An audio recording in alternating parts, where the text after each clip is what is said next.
Good evening. This is Will Hemme recorded from the M-Cube News Desk. We've got a lovely little article here from Motor1.com showing the strange goings on in the automotive industry.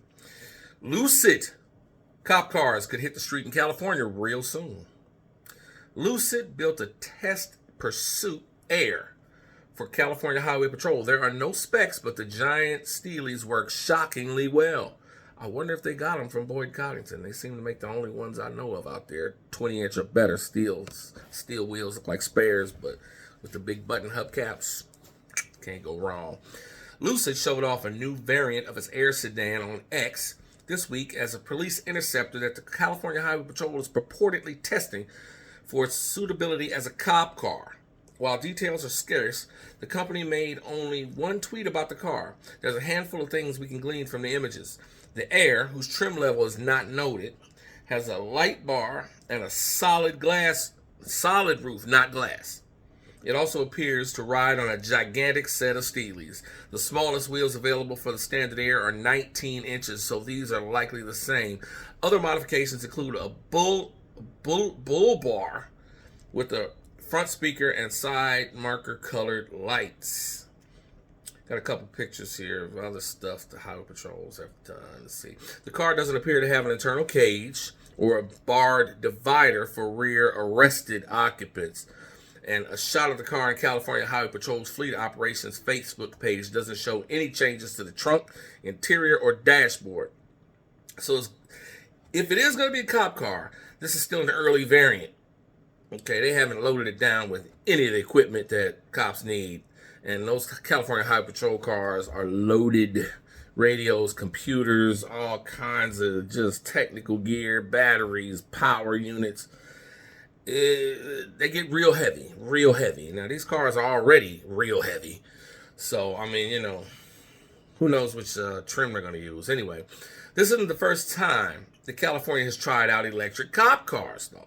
Several departments, California, not the CHP, several departments have purchased Teslas and fitted them for patrol duty. Although many were disappointed with the interior space and low ride height, Ford produces police variants of the Mustang Mach-E and F-150 Lightning. And Chevy has shown off a pursuit version of the Blazer EV. So EV police vehicles are not really that new. Let's see. Indeed, this wouldn't even be the first Lucid in police service. At the World Defense Show in Riyadh, Saudi Arabia, Lucid unveiled a different police car that the Saudi Arabian government integrated into its fleet, complete with a flashy unveil video and roof-mounted drone. Redditors have been spotted. Redditors have even spotted normal fleet Airs in police livery around the country. That little video here, the one from Saudi Arabia.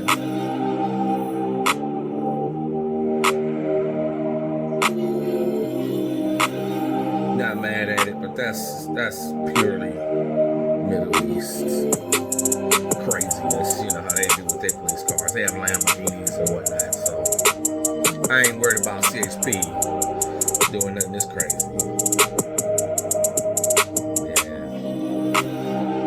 Alright, anyway. See, there go the pictures of the one with the Steelies on it. Love that. That's the look. Now, see that right there running up on you? You would have no idea. That headlight signature, you would have no idea. At night, no way to tell. But in the daytime, I mean, that's got the same kind of look as a Charger, really. That swoopy over, sloped kind of look, or even a squashed Caprice. The new Caprices? But we'll keep it pushing. The Air, no matter which trim level, has some of the longest range and longest rear leg room of any EV currently on the market. So it makes some sense for police departments to investigate. It starts at roughly $70,000 for the cheapest pure trim, which is a lot for a cop car. 70 racks is a lot. I mean, the Charger V6 is what, 35, 40? And, plus the equipment, but that's the same either way it goes. and then they get large discounts because it's an American company and they want that contract. So they're not paying a lot per car on the normal, the Explorers, all of that. 70 racks for this technical thing. Now, I mean, mind you, most of these highway patrol departments in California got their own shop. They have their own mechanics on site. I mean, I remember when I was watching Chips as a kid. You know, they had the little guy in the white coat that would fix all the cars and stay on top of everything. And I mean, it's easy to work on Crown Vic. You ain't working on no Lucid Air. When that battery gives up, that's a charge, a cost you ain't really ready for. I don't know if this is well thought out. Let's see. The cheapest until you realize that the 184, and I see they say 70,000 is not a lot, or is a lot, until you realize that the 184 Mach E Mustangs that the NYPD bought at the end of 21 worked out to roughly 63 racks a pop. While gas-powered cop cars like the Explorer PPV generally cost somewhere between 40 and 50. Like I said, EVs have a significantly lower operational cost in police vehicles because cops tend to spend a lot of time idling. The long-run savings might make EVs break. I mean, that's a nice theory to say that the car's idle most of the time, so an EV is just sitting there off. But the EV has to run, an EV police car. The reason that police cars sit there idling is because of so much computer equipment that has to be running. And it sucks a lot of power. When that stuff is sitting there running for 2 hours while they sit there and listen to why you can't put your hands on them and why they can't be arrested, why they didn't do nothing. I mean, you got a lot of that. A lot of, I mean, have you ever watched the episode of Cops? I mean, they start an arrest in the afternoon and the arrest is still going on and it's dark outside. Yeah. They sit around idling for a long time. Now, these cars will be powering up a lot of heavy equipment. So, you still going to be running out that charge. Now, a regular police car idling don't run out much gas. So, they can still go all day. We ain't got to the charging yet. So, let's see what else is going on here. Yeah. Plus, with police funding on the rise in some departments, such as my home state, allowing for more frequent vehicle pursuits, 400 horsepower, a sub 4 second 0 to 60 cop car makes a certain kind of sense. Perhaps an Air Sapphire won't be too far. Yeah, $200,000 for a police car just because it's kind of quick. Nah. And Americans could finally make chases from Need to Speed video games a childhood reality. Well, that's a funny little note there. I don't know. CHP, there's some runners. I mean, they run. Those cars move all day, every day. Now, the one thing that's cool about CHP is that each car is assigned to an officer or a trooper. And he's on shift 8 hours, goes off shift. That car is parked for 2 shifts until he comes back on. I mean, give or take the overtime, right? So you could charge it in those 16 hours he's not there.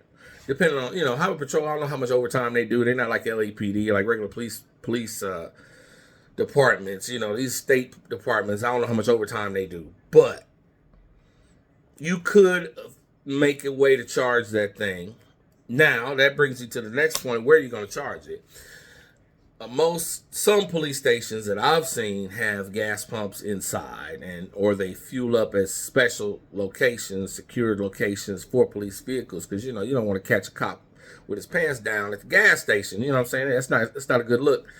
So I would imagine that you need to outfit every single CHP station with charging equipment. And charging equipment costs money. Charging equipment also is a big weight on the grid. Now you're talking 15, 20, maybe 30. I don't know how many troopers work at a specific station. But you're talking 30 cars charging all the time. There are going to be 30 officers troopers on the road. They're going to be 60 that are off. So those cars, I mean, I don't know, Lucid, if they can rapid charge or not, but regardless, you got to put the amount of electricity in. So even if it's rapid, it's still a lot of electricity. Now, I've heard of trucking companies, truck depots or whatnot, trying to go all electric with their truck fleets. And they come to the realization that they would need a small power plant, a nuclear power plant on their actual site to generate enough power to charge big rigs overnight. Now, these Lucids, they also need to be charged. They also are big, heavy cars. And you're gonna have to talk to Southern California Edison about that one, because I've heard bad stuff that you go down to wherever you go to say, I need to install all this power. I'm going to need to pull all these gigawatts every day at my shop. And the city looks at you and laughs because there ain't that many gigawatts in the state. And the state of California is not friendly to power at all. It's not friendly to gas. It's not friendly to power. So SDG&E, PG&E, SCE, I don't think they got enough of those little solar panel farms in the desert. I don't think the windmills are mostly broken. Every time I drive across the 10, 90% of them are not turning. This power issue is going to be ugly. And despite the changes in Washington, D.C., thank God, California is likely to continue down this path to all EVs by 2035. I don't see them stopping. We are not on a path to a whole lot of extra electricity in 2035. So I don't know how the hell it's supposed to happen. We're running out of water. We're running out of power. And the forests burn up because we're not allowed to cut down any forests and clean them up. So we're constantly dealing with the electrical grid causing forest fires, which burn up the grid that's there. Good luck with the EV police car. I mean, it would be cute. It would be cool. You know, I would hate to have to repair one on a daily when it bumps into somebody, do a pit maneuver, which they don't do in California. They just run you down until you get tired. So I like it. Like the idea. I mean, a fast police car is good. These V6 Chargers are not really getting the job done, but California is so lax on crime anyway. I mean, what's the point? But anyway, we shall see what happens. And who knows? Maybe we'll get some Hemi Chargers back pretty soon. But until then, thank you for watching and good night.